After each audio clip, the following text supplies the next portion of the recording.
رسول آئے تو کیا کیا نعمتیں لے کے آئے ہیں، اخوت، علم و حکمت، دانائی، آدمیت لے کے آئے ہیں۔ کوئی صدیق سے پوچھے صداقت کن سے حاصل کی،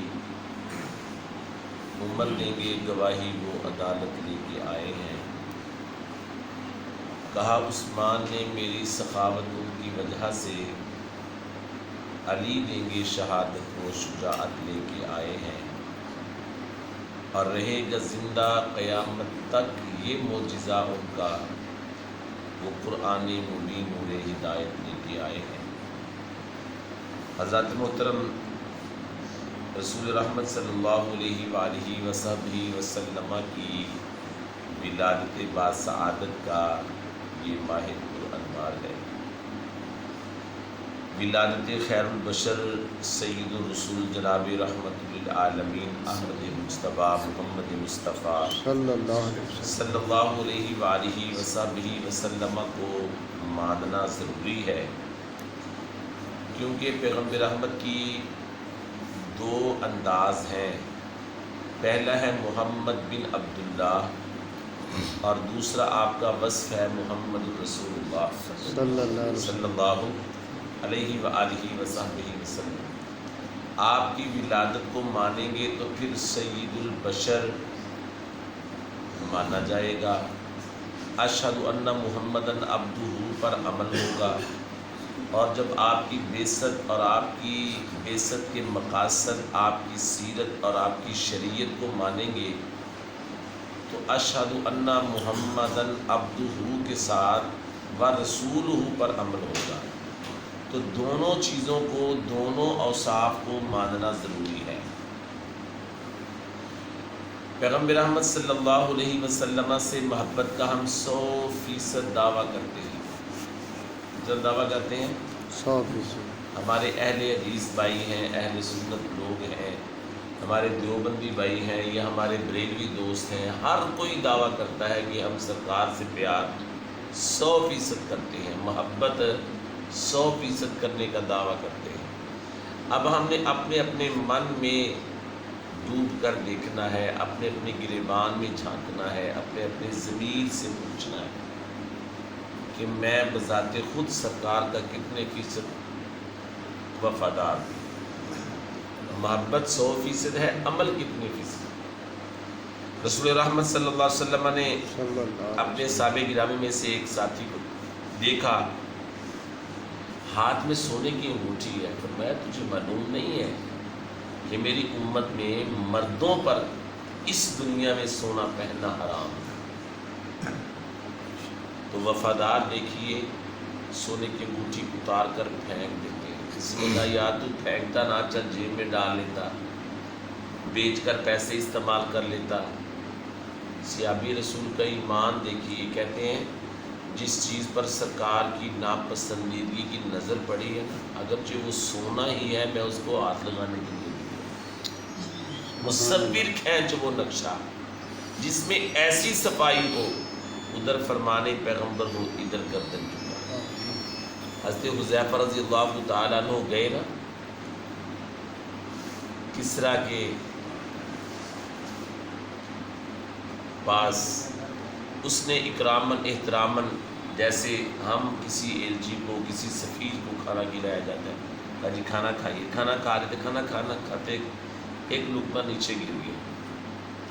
اب سرکار رحمت دو عالم کا یہ حکم ہے کہ اگر کھانا نیچے گر جائے تو لقمہ اس کو پکڑو، اور کوئی مٹی وغیرہ لگی ہے اس کو جھاڑ لو یا کوئی چیز اتار لو، باقی کھا لو۔ اب یہ نیچے اس کو نہ پکڑنے کے لیے نیچے جھکے، ساتھ والے نے کوٹ نہیں لگائی، حذیفہ کسریٰ کے پاس ہے، شاہی مہمان ہے، تمیز ہوتی ہے، طریقہ کار ہوتا ہے، کیوں ایسے جھک رہا ہے، اور کھا لے۔ صحابی کہتا ہے میرے رسول پاک کا فرمان ہے، یہ بادشاہ ہوگا، یہ پرائم منسٹر ہوگا اپنی جگہ پر، یہ بڑا نہیں ہے، سرکار کا حکم بڑا ہے۔ حضرات جی اگر ہم انداز اپنا لینا، سرکار کی بات سب سے آگے، سب سے پہلے، سب سے فیصل کن ہے۔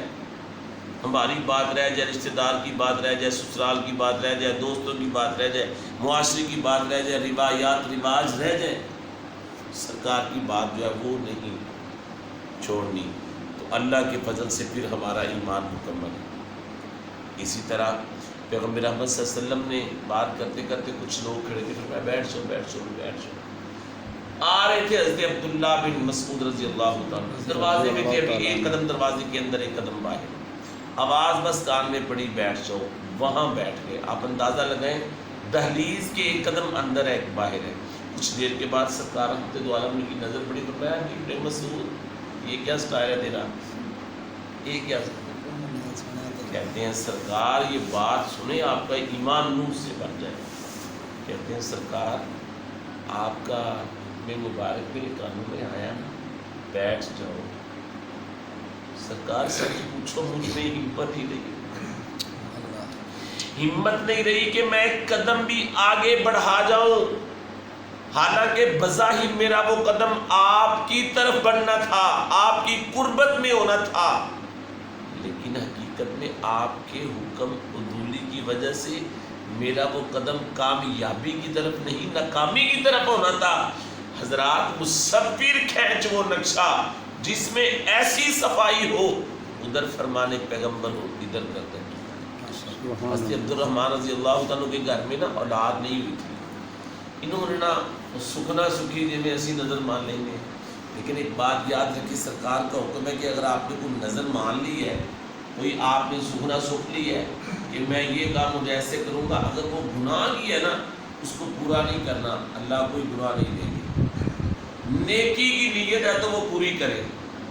نظر منت اگر آپ نے مانگنی ہے، کوئی گناہ والی کو بات مان لی کہ اے میرا کام ہو جائے، پورے محلے میں تو شراب دی جناب میری سبیلہ لا تو نہیں، گناہ والی نظر نہیں پوری کرنی۔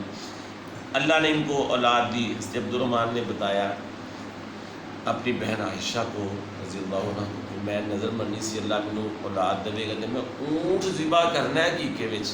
کیا کرنا ہے؟ سیدہ عائشہ جنہ فرماتی ہیں بہ جا رام لا، تینوں پتہ نہیں سرکار دے فرماندہ، آپ سرکار نے فرمایا اللہ بیٹا دے تو 2 بکرے چھترے دمبے بکریاں جو بھی ملے ان جانوروں میں سے، اگر اللہ بیٹی دے تو 1 بکری چھتری بکرا چھترا دمبا جو بھی ملے، تو اونٹ کیسے ذبح کرے گا؟ سنت کے خلاف کام کرے گا، نہیں کرنا یہ کام۔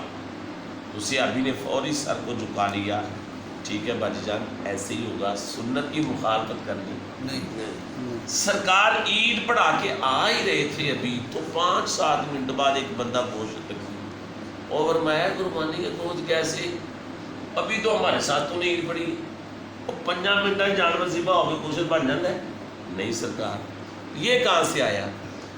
سرکار میری عرض سنیں، میرے دل میں یہ بات تھی کہ سارے لوگوں نے عید پڑھ کے آ کے قربانی ذبح کرنی گوشت بنانا ہے، تو چلو میں پہلے کر لیتا ہوں تاکہ سب کے سب سے پہلے میرا گوشت جائے، سب کے منہوں میں پہلے میرے جانور کا گوشت جو ہے وہ پڑے، وہ کھائیں۔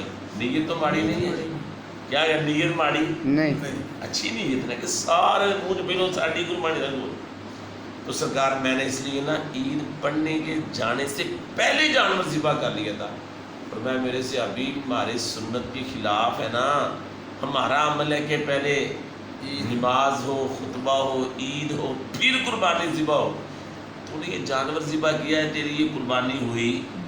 حضرات کسے کہتے ہیں مسلمان؟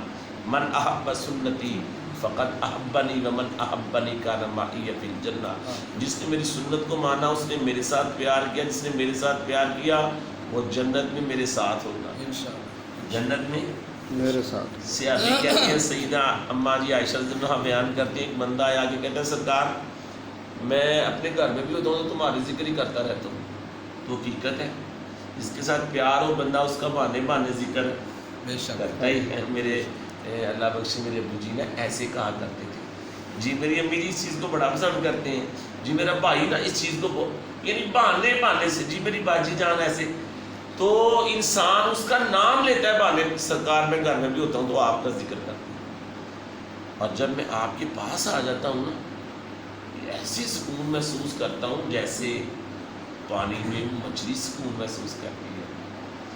لیکن سرکار ایک بات ہے، ایک غم ہے جو مجھے کھائے جا رہا ہے۔ میں کیا بیٹا بتاؤ میرے پیارے سے ابھی بتاؤ، میرے شگیرت بتاؤ کون سی پریشانی ہے؟ سرکار میں یہ سوچتا ہوں زندگی گزار کر آخر دنیا سے جانا ہی ہے. فوت ہونے کے بعد قبر کے پیریڈ گزارنے کے بعد حشر کا دن گزارنے کے بعد اللہ اپنی رحمت سے جنت دی, اور انشاءاللہ ضرور مالک سے امید ہے کہ مالک ہمیں جنت دے, جنت میں چلے جائیں گے. سرکار آپ تو بڑی اعلیٰ جنتوں میں ہوں گے اور ہم کہیں چھوٹی جنت میں ہوں گے, تو سرکار آپ کی جدائی تو مجھ سے برداشت نہیں ہوگی. کیسی بڑی بات ہے, آپ کی جدائی مجھ سے برداشت. سرکار وہ اگر جنت بھی ہے لیکن میں اس جنت کا کیا کروں گا جہاں پہ آپ کو نہ دیکھ سکوں. رسول رحمت صلی اللہ علیہ وسلم ابھی خاموش تھے. حکم بھی یہی ہے, آپ سے کسی نے مسئلہ پوچھنا آپ کو نہیں آتا تو آپ اس کو کہہ دو بھائی پڑھ کے بتائیں گے, پوچھ کے بتائیں گے, مجھے نہیں آتا. ہم تو بس جھوٹی عزت کے چکر میں پکڑا, میں مسئلہ نہ دسیا لوگ اگر لیا ساڈے مولوی نوں مسئلہ ہی نہیں آیا, یہ بھی کوئی نہیں. تو اس وجہ سے جو آتا ہے اٹکل پچو لگا دیتے ہیں, نہیں لگانا چاہیے. فرمایا انسان کے عالم کے آگے عالم ہونے کی یہ نشانی ہے. پتہ نہ ہو تو صاحب کہتے بھائی جان مجھے پتہ نہیں, میں پوچھ کے یا پڑھ کے یا دیکھ کے نہ ہو. سرکار ابھی خاموش تھے, جبریل امین آئے, آ کے یہ 69 نمبر سورت النساء قرآن مجید 5واں پارہ, فرمایا وَمَن يُطِعِ اللَّهَ وَالرَّسُولَ فَأُولَٰئِكَ الَّذِينَ أَنْعَمَ اللَّهُ عَلَيْهِم مِّنَ النَّبِيِّينَ وَالصِّدِّيقِينَ وَالشُّهَدَاءِ وَالصَّالِحِينَ وَحَسُنَ أُولَٰئِكَ رَفِيقًا. میں جو لوگ اللہ اور اس کے رسول کے فرما بردار ہیں نا, اللہ ان کو کیسے انعام دیں گے, کیسی جنات اور باغات دیں گے. اللہ نبیوں کا, صدیقین کا, شہداء کا, نیک لوگوں کا پڑوس عطا کرے. سبحان اللہ. میں سے ابھی پریشان نہ ہو, میرے پڑوس میں جنت دیں گے. تو ہم بھی یہ کوشش کریں کہ دنیا کے معاملات کوئی چکر نہیں, جتنا ہم نے سمجھ لیا ہے, اور یہ زندگی گزارنی بڑی ہوگی, بڑے معاملات, اور یہ سارے معاملات جو لکھے ہیں مقدر میں وہ ملنے ہیں. ایک ذرہ بھی کوئی چھین نہیں سکتا آپ سے. پوری دنیا مل کے آ جائے آپ کو کوئی نعمت دے نہیں سکتی. اللہم لا مانع لما اعطیت ولا معطی لما منعت ولا ينفع ذا الجد منک الجد. پوری دنیا آپ کو رسوا کرنے پہ آ جائے, آپ کا وال بھی بھیگا نہیں کر سکتی. پوری دنیا آپ کو کوئی نعمت دینے پہ آ جائے, ایک ذرہ بھی آپ کی شان بڑھا نہیں سکتی. جو مالک نے چاہنا ہے وہی ہونا ہے. نصیب کا یصیب کا ولو کان تحت الجبلین, آپ کا مقدر 2 پہاڑوں کے نیچے بھی اگر ہے تو صرف آپ کو ہی ملنا ہے. وَمَا فِي نَصِيبِكَ لَا يُصِيبُكَ وَلَوْ كَانَ تَحْتَ الشَّفَتَيْنِ. جو تمہارے مقدر میں نہیں ہے, پورا جہان بھی مل کر آ جائے تمہیں نہیں مل سکتا. آپ لقمہ توڑ کر, سالن لگا کر منہ میں ڈال لیں, اس کو چبانا شروع کر دیں, اگر وہ نصیب میں نہیں ہے تو تم اس کو کھا نہیں سکتے. ملنا مقدر کیا ہے, مقدر کی نعمت کھا کر, اتنے سانس گزار کر, اتنا کچھ پی کر, اتنی نعمت استعمال کر کے وقت پر ہم نے جانا ہے. ذرہ بھر بھی اس میں کوئی دیر نہیں ہو سکتی, نہ پہل ہو سکتی ہے, نہ دیر ہو سکتی ہے. تو حضرات ہم اپنے اللہ پہ یقین کریں, بھروسہ کریں, اپنی تقدیر پہ خوش رہیں, اور اپنے رسول رحمت جن کو رب العالمین نے ہمارے لیے بہترین نمونہ بنایا, ان کی زندگی پاک کو, ان کی سیرت مقدسہ کو, ان کی شریعت مطہرہ کو اپنے لیے لازمی جانیں, واجبی سمجھیں, اس پر عمل کریں, اپنا رول ماڈل بنائیں. رسول رحمت صلی اللہ علیہ وسلم کی زندگی کو اپنے لیے اسوہ قدوہ بنا کر زندگی گزاریں. انشاءاللہ ہم جب 100% بات مانیں گے تو ایمان کی نعمت سے مالا مال ہوں گے, اللہ کی رحمتیں ہمارا مقدر ہوں گی. اللہ تعالیٰ ہمیں ایسا ذوق دلا دے.